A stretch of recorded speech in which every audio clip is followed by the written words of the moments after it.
that won't let go. Walk through the fire, His name lifted higher. Nothing can ever separate us from the love of God. Those not awakened, whose faith may shake, but only through Jesus is free. Eternity stands, even when everything's crumbling. Don't give up, fight to hold on. We must ignore the voices that come for surrender. It's always darkest just before dawn. Even when your heart is tired and broken, we have a Redeemer who loves us, protects us as we walk through the fire. His name lifted higher. Nothing can ever separate us from the love of God. Those not awakened, whose faith may be shaken, but only through Jesus is freedom. Eternity, chaos, distractions, corruption.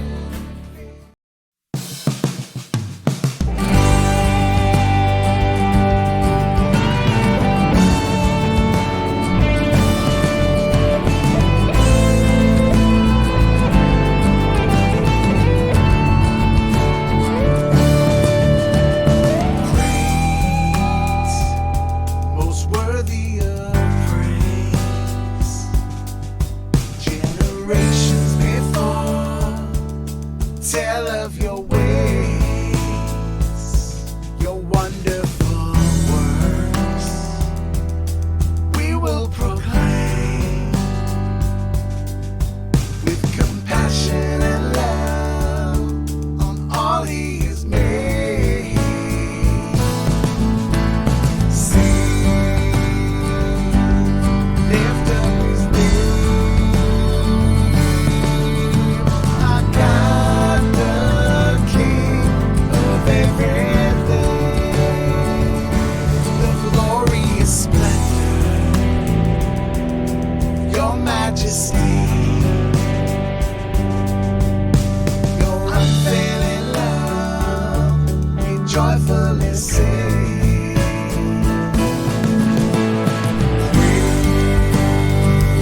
Praise, lift up His name. Our God, the King of everything, we'll sing, all of our days, forever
Welcome to Discerning Truths with Bill Donahue. Aloha, I should say, from Kauai. And so, yeah, thanks everybody. We got a lot to cover, so I'm kind of going to jump right into it, skip my introduction where I give you all my contact information. If you're new here, you can hang around and we will get to it. But it's the most important thing is just where to find the notes. And on the bottom of the screen, yeah, good luck, Hog. On the bottom of the screen, there is a Telegram group called Discerning Truths Group, and I create PDFs of everything I'm going to put up here for your own study, and I put it up there. And my replays are available on the Clout Hub channel.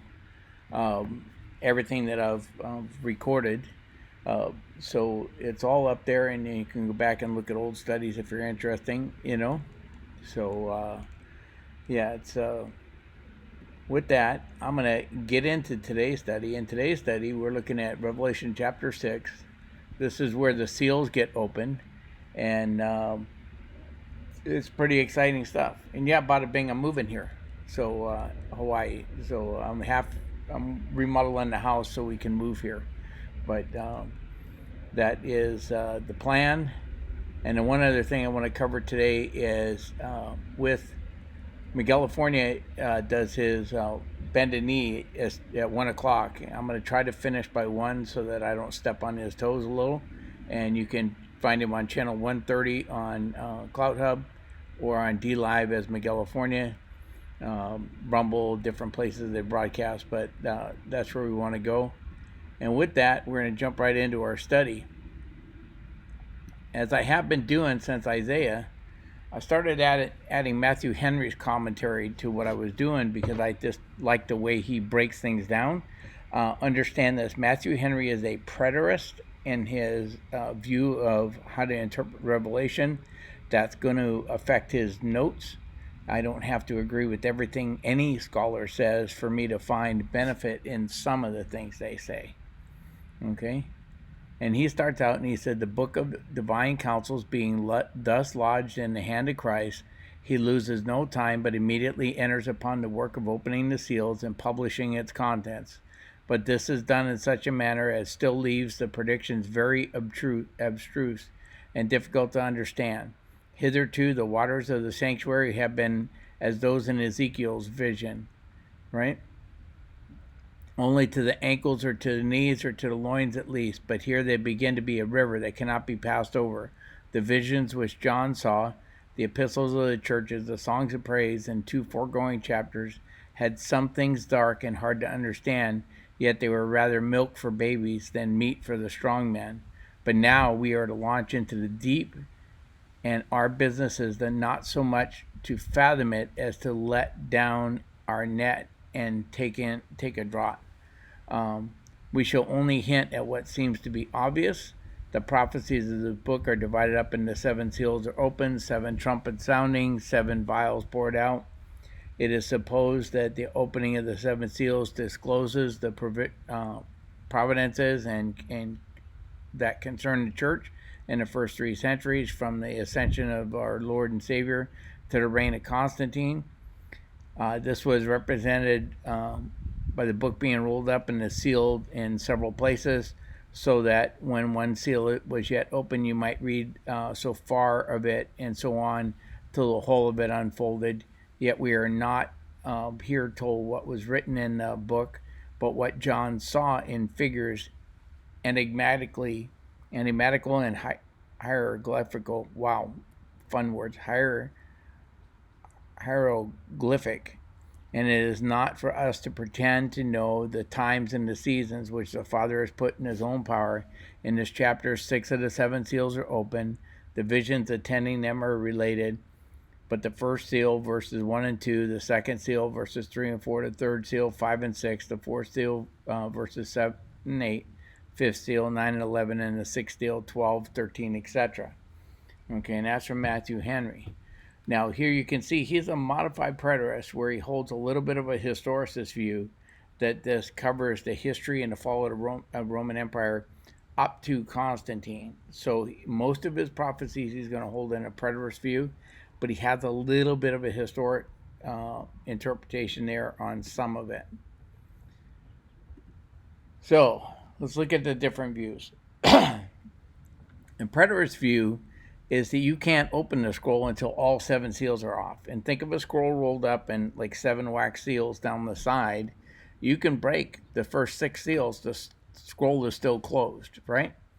And that the 7 seals were removed, and then everything happens. Although the preterists break from their um, interpretive grid, because when they describe what's in the 7 seals, some of the stuff happens on the events leading up to the destruction of the temple, and that would mean that would put the writing of this book far further back. They're arguing for late 69, early 70 AD for the writing of the book, for this to be all futuristic. You'd have to have a date in the 50s for this book to be written, and nobody argues for that. Okay. The historicist view the horsemen represent a succession of Roman emperors, and they name their emperors and what they did and why the horses match them, and they hold from this view. The idealist view see the 4 horsemen represent a repeated pattern in history of war, famine, disease, and death. And there's some truth to that. I mean, when you have war, major wars, there is famine often because food sources are destroyed. Disease increases, and death is certainly part of war. Now, the futurist view, and I'm breaking this down for you because there's the classical futurist view. There's some early church fathers hold this classical view. The breaking of the first seal begins the tribulation, and the tribulation continues until Jesus returns for his saints in Matthew 24, 29 to 31. So the early church that was futurist were post-tribulational in their view of the rapture. Then evil is destroyed. Classical futurists were divided on whether there would be a literal earthly reign of Jesus of the 1,000 years. And we'll get to that when we get to chapter 20. Or if it's a metaphor for our time in heaven and there's not a literal reign. So they were called chilists, meaning it's Greek for 1,000, but it was if they believed in the 1,000-year literal millennial. But even the futurists of the early church fathers who were futurists, they were divided on whether or not there'd be a 1,000-year millennial. Then dispensational premillennialism, which is a futurist view B here. The breaking of the first seal begins the tribulation. The tribulation continues until Jesus returns with his holy ones, interpreted as the saints in June 14, to destroy the kingdom of the Antichrist and set up his millennial kingdom. Now, see this? Your classical futurists had Jesus coming back for his saints at the end of the tribulation. Dispensational futurists hold that he's coming back with his saints at the end of the tribulation. And then futurist view C, which is where I'm going to land, and I'm kind of disclosing my presuppositions and my position so that I try to be fair to every other position, but I came to this conclusion from my trying to write a study on the book of Revelation for a church I attended, and I was writing it from dispensational premillennialist view. And in my study, I completely changed my opinion on how to interpret the book. I say that only the first 6 seals opened in this chapter are opened during the tribulation. The reason I hold that is because you have signs in the sun and the moon that appear in multiple places. And if you're old enough to remember the Thomas Guide map book, they used to have little diamonds on the side, and it would tell you this page connects to page 281, and then that they were like connect here. If you're in construction and you do large-scale blueprints, they will have similar diamonds. It's like connect here spots, and I see the sun and moon like that. Now in Joel 2:30 to 32, those signs in the sun and the moon happen before the day of the Lord. In Matthew 24, 29, 31, they happen at the end of the tribulation. That convinced me that the tribulation and the day of the Lord are not the same event. And then we see those signs in the sun and the moon after the 6 seals in Revelation 6:12. Nothing in the first 6 seals is called the wrath of God, but starting in after the 6 seals, when we get to the seventh seal, or that they're announcing the seventh seal, they say, "Whoa, the wrath of God is going to be poured out." So the Bible seems consistent that the wrath of God, which we are promised to escape, is not anything in the first 6 seals. And if the tribulation ends at the end of the 6 seals, then all those passages line up. Now, the most obvious background to this passage is Zechariah 6 1-8. There are 4 groups of horses of different colors. They're almost identical to the colors in Revelation, are all commissioned by God. But in Zechariah, they're commissioned to patrol the earth and punish nations on the earth whom they find have oppressed the people. So this theme was popular in Isaiah, where God was going to punish the oppressors. And we have it in Zechariah, but in Zechariah, the vision has these horses. These nations were raised up by God to be a rod of punishment to his people, and they inflicted more retribution on Israel than they should have. Okay? As a consequence, God intended to punish the pagan nations for their transgressions as a vindication of his jealous love for Israel. And you see that in Zechariah 1 8-15. Therefore, the horses in Revelation 6 1-8 signify the natural and political disasters throughout the world are caused by Christ in order to judge unbelievers who persecute Christians in order to vindicate his people. Such vindication demonstrates his love for them and his justice, and may already be anticipatory answers to the cry of vengeance that we see in verses 9-11. This is Beale's idea. And I told you, Beale's going to lean between a little bit idealist, a little bit futurist. He's not in one singular camp either. He's following the scripture, following what he believes is a consistent pattern of interpreting, methodology of interpretation.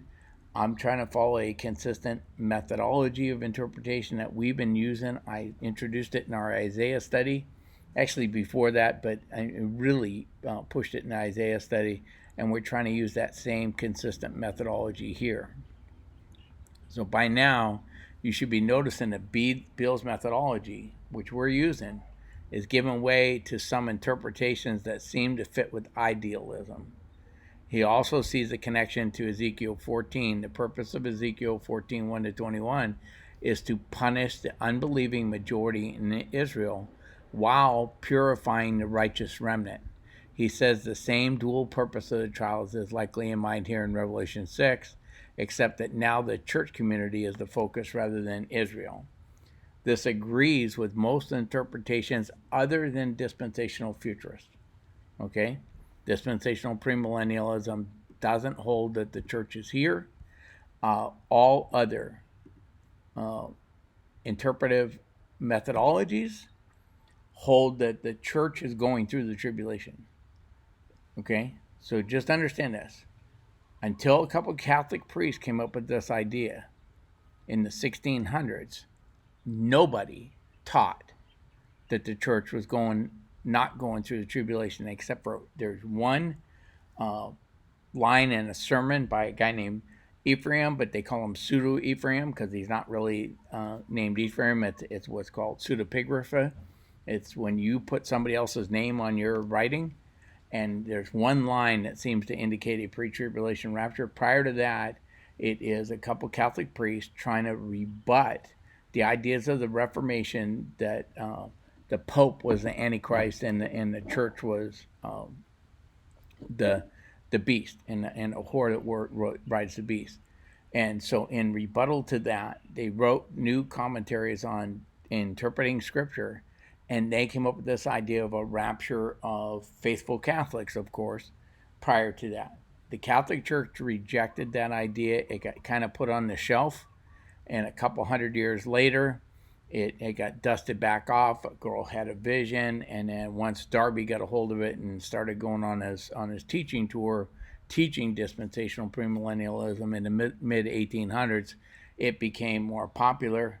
Once C.I. Scofield entered it in his Bible notes, and then especially once that idea got the Dallas Theological Seminary, it just spread like wildfire. It is now the predominant view of evangelicals, at least in America, maybe not in the world, but it is the predominant view that most of you are going to be aware of. But understand, for 1850 years, almost nobody held to that position. And still, when you count up all Christians everywhere, it's a minority position. So let's start with verses 1 to 3. Now I watched when the Lamb opened one of the seven seals, and I heard one of the four living creatures say with a voice like thunder, "Come!" And I looked, and behold, a white horse, and its rider had a bow, and a crown was given to him, and he came out conquering and to conquer. And when he opened the second seal, I heard a second living creature say, "Come!" And he came another horse, bright red. Its rider was permitted to take peace from the earth, so that the people should slay one another, and he was given a great sword. So we have a similar image of white and red horses being used as images of war in Zechariah 1:8. I saw in the night, and behold, a man riding a red horse, and he was standing among the myrtle trees of the glen, and behind him were red and sorrel and white horses. Okay? And so you have these same kind of idea. And a lot of people hold it that white horse is the Antichrist, and he's coming as a man of peace. Some people think it's an image of Jesus. I think that's hard to fit into that passage. But the prophecy of false Christ and false prophets who will come in Christ's name to mislead is mentioned at the very first of the woes preceding Jesus' return in each of the synoptic gospels. Okay? So you got Mark 13, 5 to 6, Matthew 24, 4 and 5, and Luke 21, 8. They all agree, right? On these false prophets, false Christ, and false Christ is Antichrist, okay? That they're coming first. And so this may confirm the identification of the first writer as satanic, since it's generally acknowledged that John has partly patterned his four plagues after the woes in these synoptic accounts. War is also listed as the second woe in all three synoptic accounts, right? And the following two woes of famine and pestilence are found closely following in varying order, although pestilence appears only in the Gospel of Luke. So that's Beale's commentary on that passage. And what I want you to notice is that what John is doing is using the same imagery used by all the other Gospel writers, and it describes things in the same order.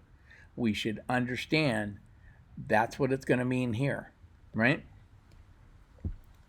Now, preterists claim that a careful study of these passages indicate that no action occurs until the seventh seal is open. I explained that earlier. Each seal simply describes the woe connected to the opening of that final seal, and all woes are unleashed together from their point of view, okay? Like I said, they're not consistent in their interpretation unless the book is much older than 70 AD, because some of the imagery they connect to things that are prior to writing the book, if it's written in 69 or 70 AD. Historicists such as Matthew Henry or Adam Clark view the seals much in the same way as the preterists and connect them to events leading up to the destruction of the temple. Other historicists connect each seal to a series of Roman empires. And I'm telling you, Matthew Henry's kind of got a foot in each one of those camps, right?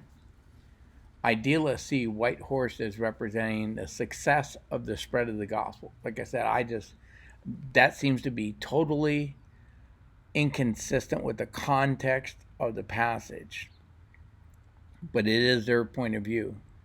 Dispensational futurists see the seals, trumpets, bowl judgments as all being sequential, with the white horse representing Antichrist coming on the scene as a man of peace. And that will lead to war, and that leads to other stuff. So that's the dispensational. But I want you to understand, sequential. They see the book of Revelation running sequentially, chapter 1 to, or at least 4 to 22, okay, that it's sequential events. Futurists who hold a strong view of the day of the Lord see the first six seals that are occurring in the Great Tribulation, while the seventh seal ushering in the day of the Lord and the pouring out of God's wrath. I support this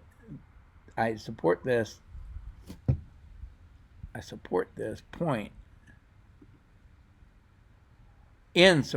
Oh my God, it's missing an N. Sorry. In support of this point, They point out that nothing before the signs and the sun and the moon in Revelation 6:12 is ever called the wrath of God. But in Revelation 6:17 it says, now the wrath of God has come. So that's the point here, is that there is nothing in the first six seals called the wrath of God.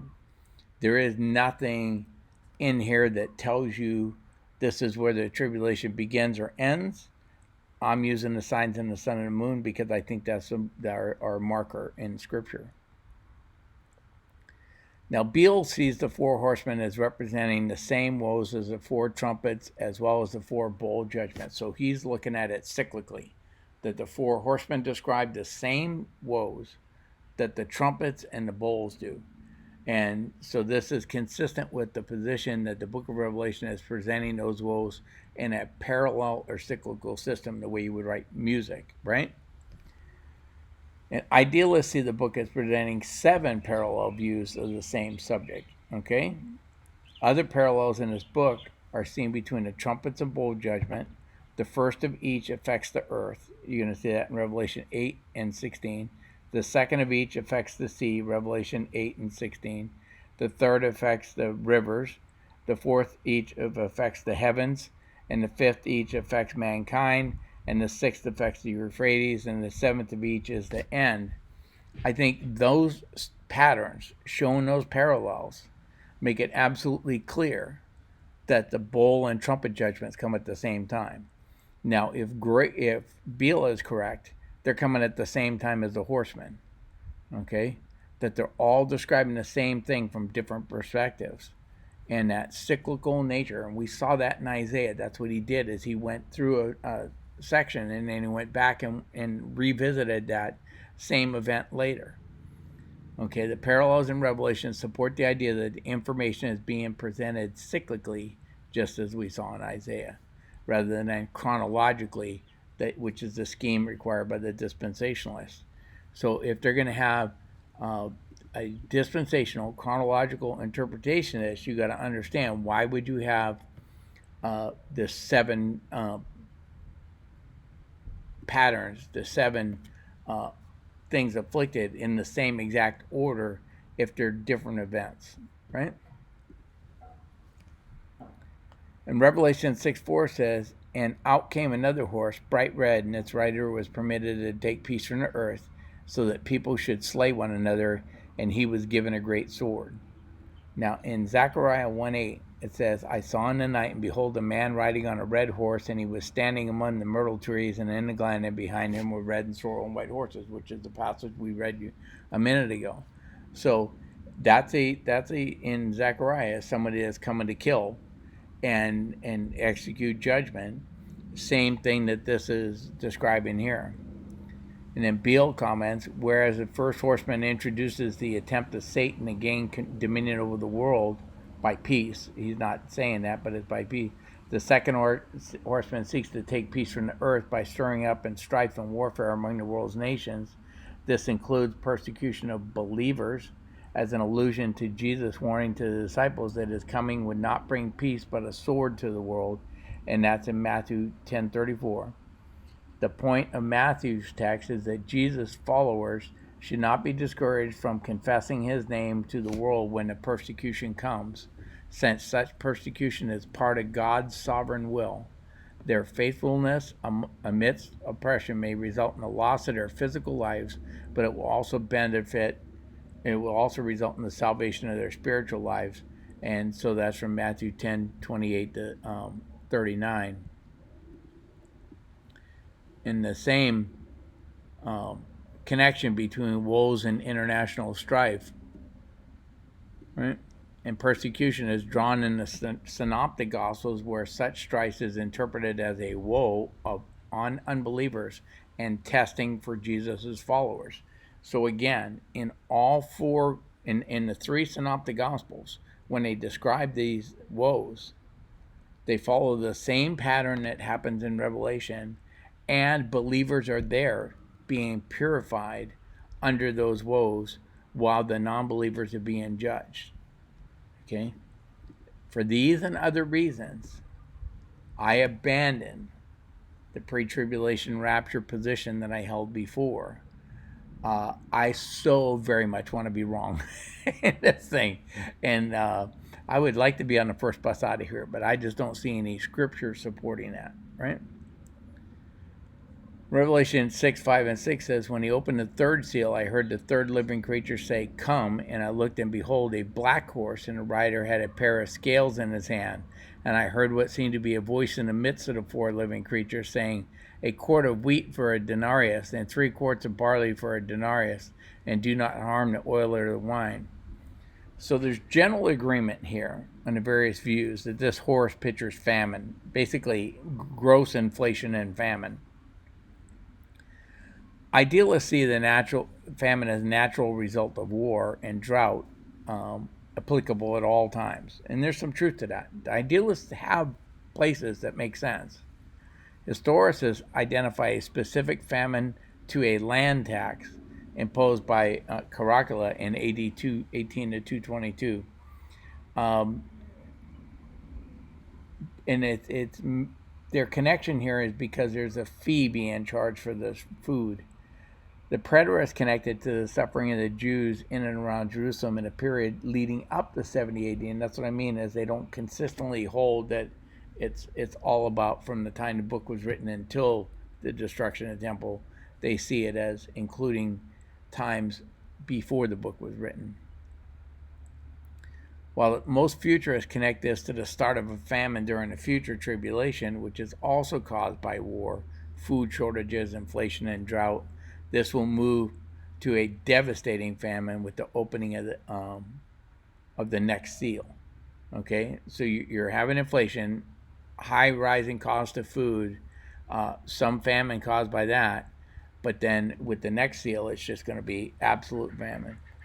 If we look at Zechariah 6, 1 to 6 as the origin of this imagery of the colored horses, then we know that these woes overlap. There's a sense in which war, drought, food shortages, and inflation would lead to famine, disease, and death, but it's not like one ended as the other one began. They are being described sequentially, but they are not parallel accounts of woes occurring simultaneously, right? Starvation can happen as soon as war starts breaking out. Inflation can happen with or without war, right? And there, so Revelation is the same way of a parallel yet simultaneous, or at least overlapping events, and you're going to see that in Zechariah. So if it's parallel and simultaneous events in Zechariah, I'm suggesting it's parallel and simultaneous events in Revelation, right? Verses 7 and 8 says, When he opened the fourth seal, I heard the voice of the fourth living creature say, Come. And I looked, and behold, a pale horse, and its rider's name was Death, and Hades followed him. And they were given authority over a fourth of the earth to kill with the sword and with famine and pestilence and wild beasts of the earth. This is the introduction of wild beasts being part of the problem. The notes in the NET Bible, that's a New English translation, has the most notes of any study Bible I've ever seen. Even outdoes the Geneva Bible. Indicates that the Greek translated as pale horse here conveys the idea of a pale greenish gray color, indicating sickness. There's a general agreement, in addition to Zechariah 6, that these horses and woes that they bring are echoes of Ezekiel 14:21, with the sword, hunger, death, beast of field, woes. So you see, we now have Zechariah, Ezekiel, and John all presenting this stuff in the same order. The historicists connect this to a 20-year period of 4 Roman rulers where there is numerous calamities between AD 248 and 268. The idealists don't connect this to any particular period of history, but it's applicable in all periods of history. And while the futurists see this as predicting an extreme famine and pestilence during the event of the tribulation, however, the preterist view connects this to the suffering of Jews under Roman rule. They're not THERE.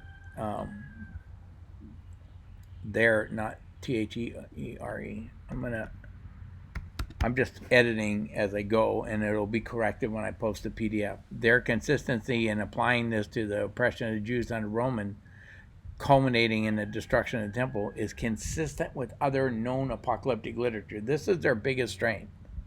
Okay? Other apocalyptic literature was about a earthly government oppressing the Jews, be it Babylon, be it whatever. And the earthly government that was an oppression of the Jews at the time John wrote is Rome. So if this is consistent with other apocalypses, then what we're going to have is this imagery applied to a judgment against Rome. Okay, that's consistent. The problem I have with the preterist view right now is a lot of this judgment is against Israel, not against Rome. It's against Israel, and that is inconsistent with the other apocalypses, right? So, like I said, none of these interpretive grids follow a consistent hermeneutic. They lay out what they say is going to be here, and then, I mean, it's literal unless it's not literal. It's leading up to the destruction of the temple, and except for when it's not. I mean, I don't, and I don't have a lot of respect for a hermeneutic that can't be used consistently.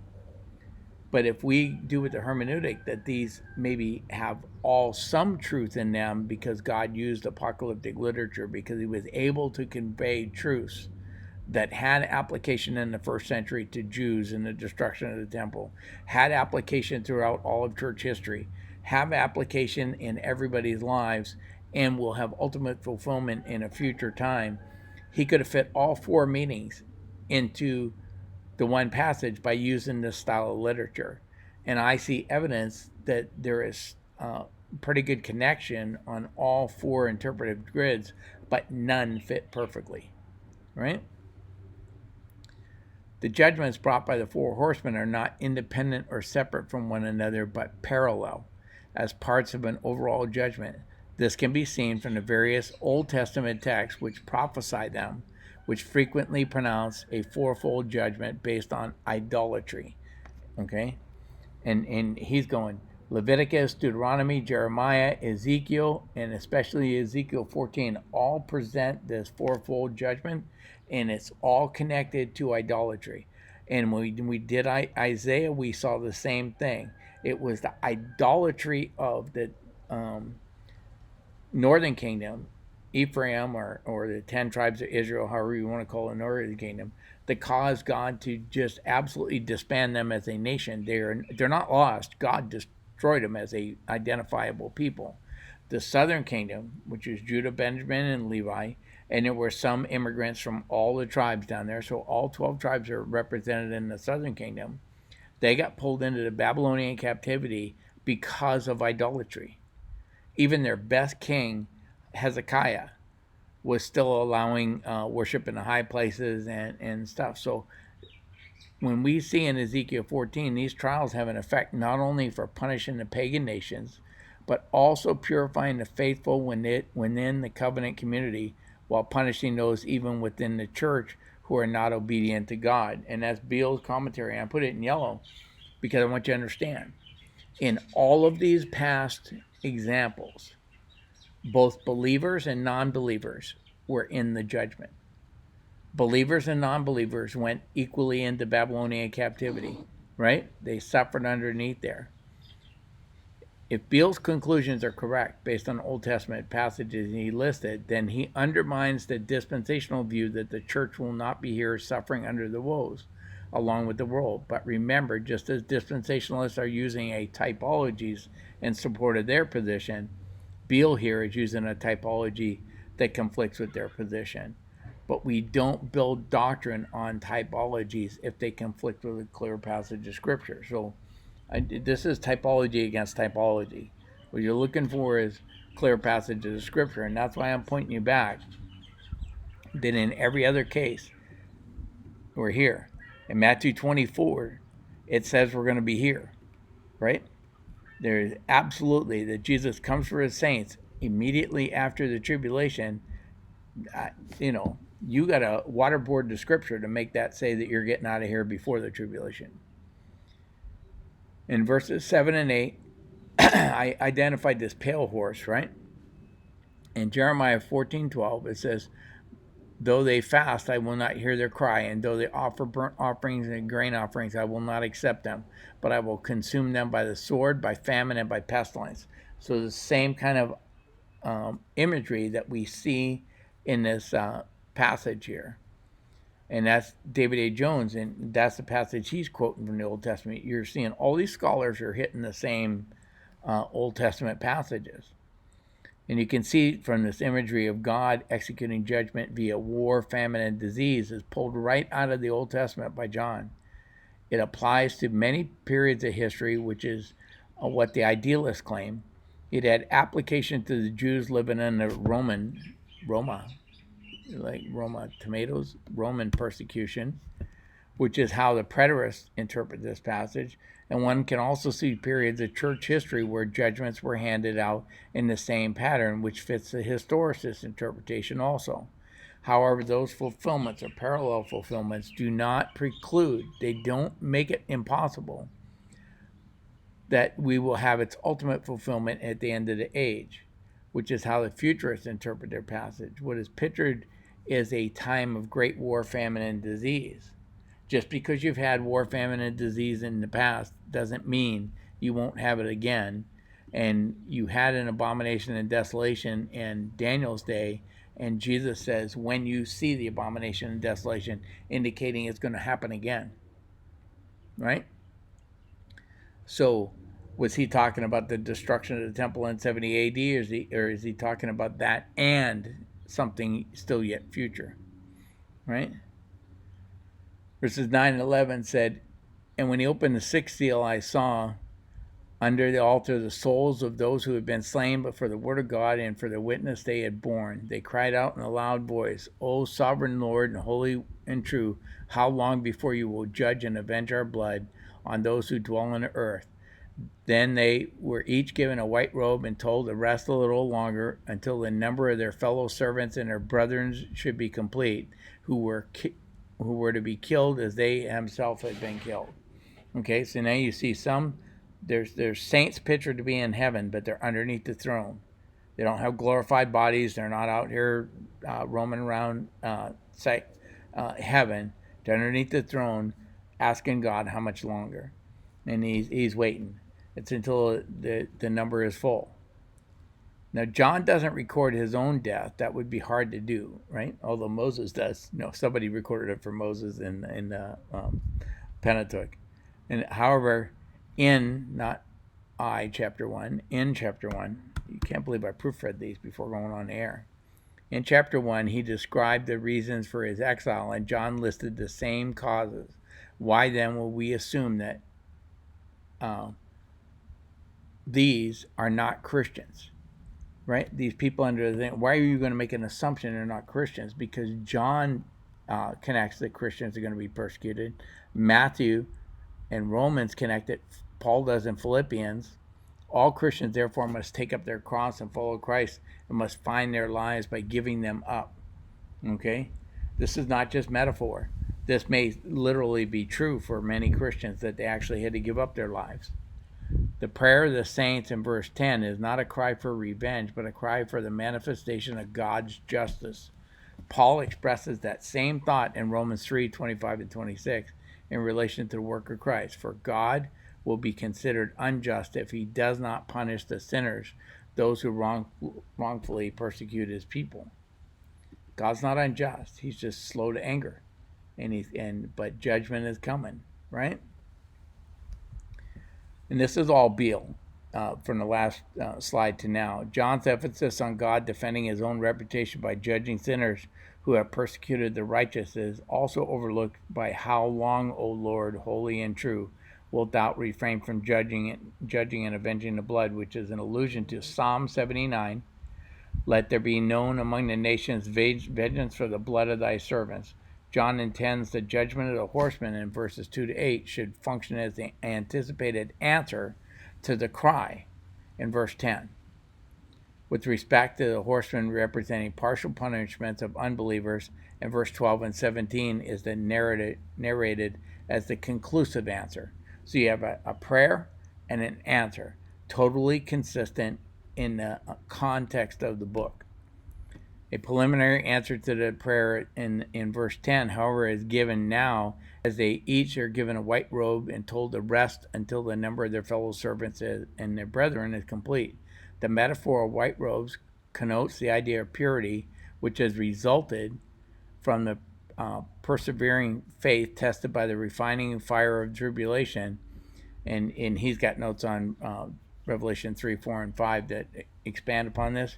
Robes are given not only as a reward for purity of faith, but as a heavenly declaration of the saints' purity and righteousness and the annulling of any guilty verdict rendered on them by the world. In this picture is an assurance to the saints still on earth that their vindication before God without doubt awaits them, but that for the earth dwellers, and literally it's those that dwell on the earth. We don't dwell on the earth. This is not our home. Our home is in heaven. We are sojourners here. Earth dwellers are people who do not believe in God. It's a standard expression for those people, and you're going to see it in Revelation 8:13, 11:10, 13:12, 14, and 17:2. There remains the terrifying prospect of judgment. So if you're an earth dweller, you're about to get judged by God. If you're not an earth dweller, if your home is in heaven, then you may suffer from some earthly judgments, but your promise is of a heavenly redemption. Verses 12 to 14, and it says, when he opened the sixth seal, I looked, and behold, there was a great earthquake, and the sun became black as sackcloth, and the moon became like blood, and the stars fell to earth as a fig tree sheds its winter fruit when shaken by a gale. The sky vanished, and the scroll that is being rolled up, and every mountain and island was removed from its place. Okay, this is end of the age time. Okay, imagery, but it's only on the sixth seal. It seems completely out of order if you're going to hold to a chronological interpretation. How do you have the sky rolled up and the stars falling and all that stuff happening if you have 16 more chapters in this book, right? Clearly this is not literal. Stars are other suns. If they fell to the earth would immediately be completely consumed within that star. But in chapter 1, the stars were celestial beings or angels. In Isaiah and other Old Testament passages, we saw mountains and islands used as metaphors of earthly governments or empires. Therefore, if we follow our existing hermeneutic and interpret this passage as describing real events, but in imagery typical of apocalyptic literature, then this would be describing bringing down of all disobedient rulers in both the earthly and celestial realms. We know this doesn't happen in an instant because we have many more chapters in the book. In the next verse, it speaks of men hiding themselves in rocks. That can't happen if the sky vanished and rolled up like a scroll.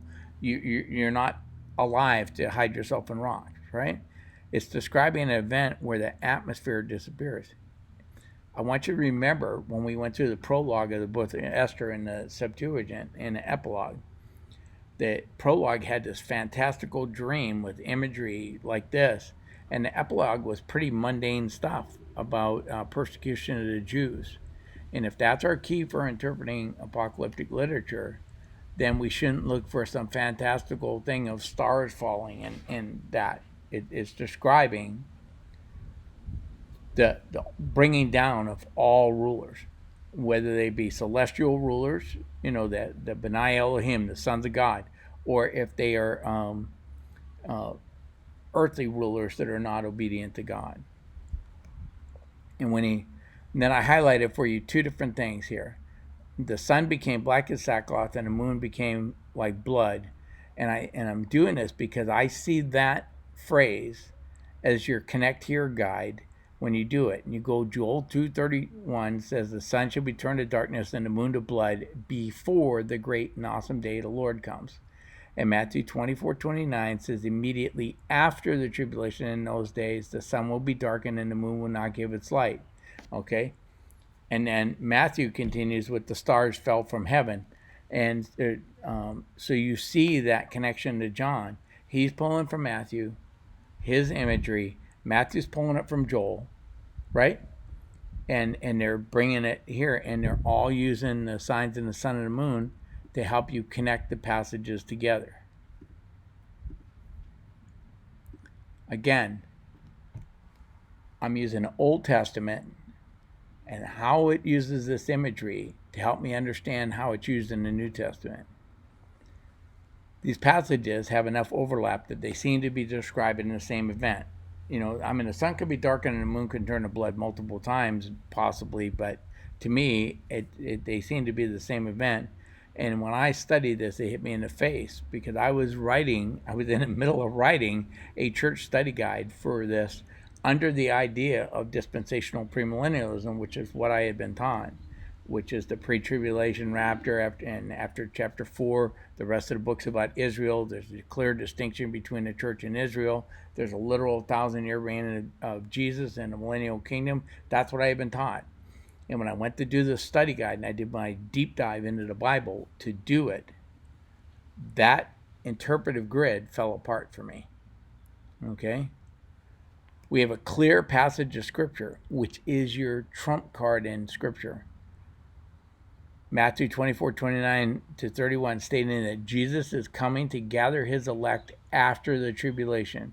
Joel 2:30-31 clarifies the timing, saying it's before the day of the Lord. So it's after the tribulation, but before the day of the Lord. And no passage of Scripture states that anything in the first 6 seals is the wrath of God, which we are promised we are not destined unto wrath. Plus, no passage that clearly says that Jesus would come for his saints before the tribulation. There's not one. There's typologies that support that idea. There is no passage in Scripture that states that anywhere. Okay? I have passages in Scripture that states exactly the opposite clearly. Now, 2 Thessalonians 2:1-12 said the promise that we would be saved before the day of the Lord, consistent with that interpretation, right? Exactly as Joel says. 1 Thessalonians 1:10 says we are saved unto wrath, but nothing in the first 6 seals is called the wrath of God. But you're going to see what's coming after the 6 seals, when the 7th seal is open, is called the wrath of God. Again, 100% consistent, explains every passage on the subject in the Bible.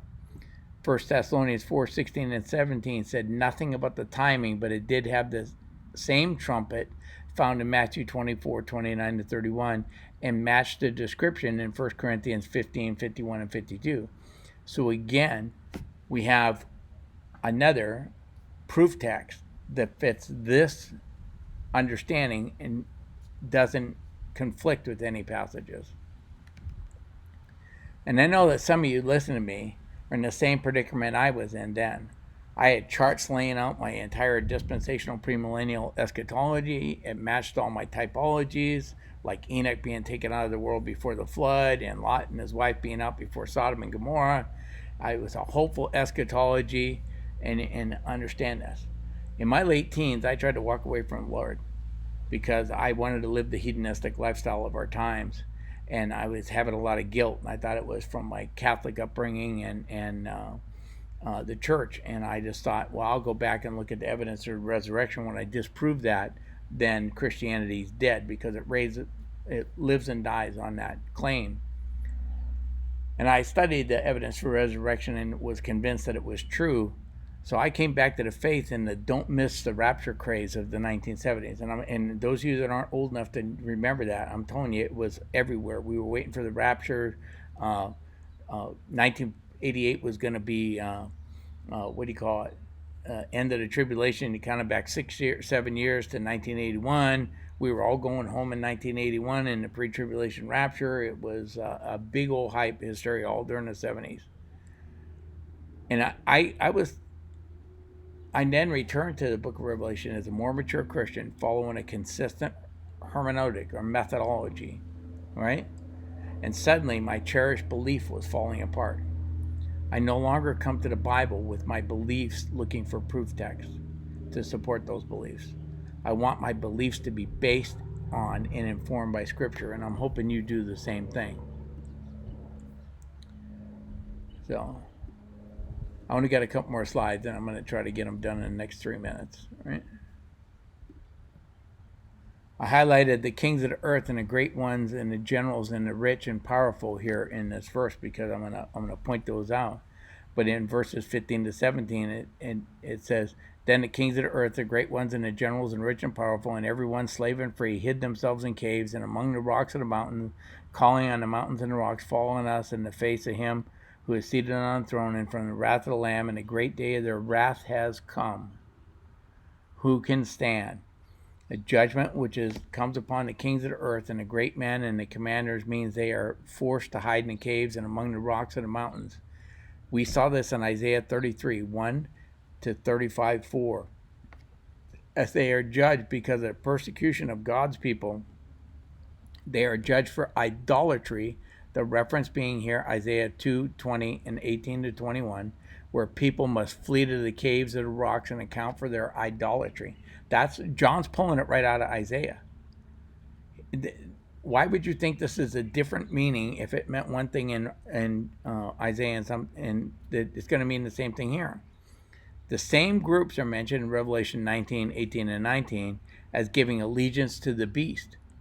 Yet even the poor are to be judged, and the rich and the poor and the free and the men slave alike bear the mark of the beast, which means that they have all committed their lives to worship of the beast, i.e. the worship of the beast in Revelation 13, 15. All unbelievers living on earth at the time of the final judgment are in mind of this judgment. That's Beale. And I think he's dead on correct here, and that's what it's talking about. Right?